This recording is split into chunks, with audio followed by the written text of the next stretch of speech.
bien bonjour, donc société Lemken, donc Jean-Luc Farge, membre de l'équipe Lemken France, représenté par le garage Loiseau, et donc nous avons emmené un Rubin 10. Rubin, c'est le nom de la machine, 10 c'est la série. Nous avons l'Héliodor 9 en disque de plus petit diamètre, en 510. Ici c'est un déchômeur à disque indépendant dont les disques font 465, c'est le Rubin 10, et il y a le Rubin série 12, encore plus XXL, avec des disques de 736.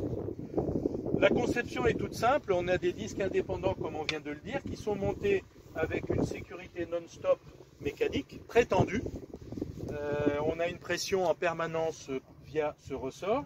La particularité de la nouvelle génération Rubin, c'est qu'en plus, lorsque le disque monte sur un obstacle et qu'il redescend, on a cette pièce grise ici qui est pivotante pour faire amortisseur, et toute l'énergie emmagasinée en montée est redistribuée à la descente pour revenir en terre immédiatement sans sollicitation quelconque, ni sur les débutés mécaniques ni sur les châssis, du coup, vu le système amortisseur. Type de travail, ouais. Pardon ? Le type de travail Alors le type de travail, on a deux rangées de disques décalés à 25 cm entre disques. Donc décalé, ça va vous donner un passage de disque tous les 12,5. On peut travailler en profondeur assez superficielle, on va dire aux alentours de 4-5 cm jusqu'à une douzaine de centimètres.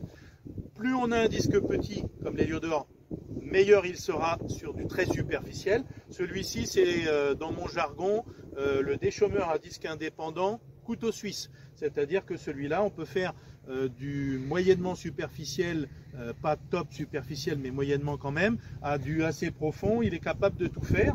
Avec un dégagement de 80 sous le bâti, on est même capable de détruire des engrais verts ou des choses de ce type-là, avec un dégagement assez colossal. Il est muni d'un peigne à l'avant dont le rôle est de recanaliser le flux de terre et de chaume dégagé par le premier rangée de disques, par le premier rang, et le remettre au sol avant le passage de la deuxième rangée du deuxième jeu de disques. À l'arrière, on a un peigne qui a été remplacé sur le Rubin 10 par des lames de nivellement.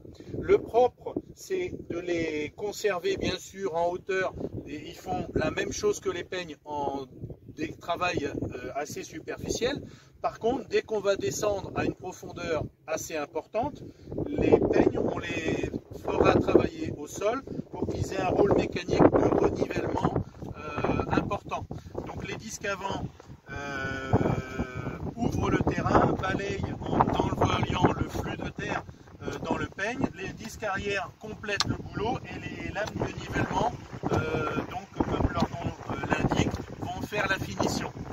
À l'avant, on n'a quasiment jamais d'intervention à faire. À l'arrière, quand on veut passer du simple déchômage à un travail plus profond, du coup, on a ici un système de réglage de la hauteur de ce peigne par manivelle centralisée autobloquante.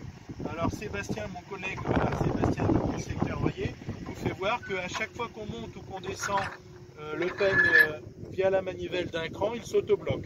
Ici, il est muni également de la manivelle sur le peigne à l'avant. Alors la particularité donc du Rubin 10, c'est d'avoir des disques qui sont montés symétriquement. Donc l'outil va travailler bien droit, même quand on sera à une profondeur importante. Le rouleau contrôle la profondeur. On a un choix de rouleau simple très important ou de rouleau double. Si on a un rouleau double, et dès qu'on est en semi-portée, on fait l'avantage du rouleau double, on fait la préconisation du rouleau double parce qu'il auto-stabilise la machine. Merci. On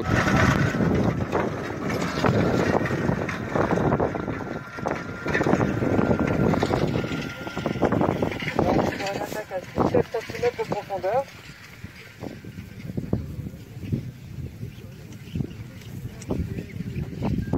Voici sur le rendu du Lemken Rubin 10 en déchômage superficiel à 4 cm.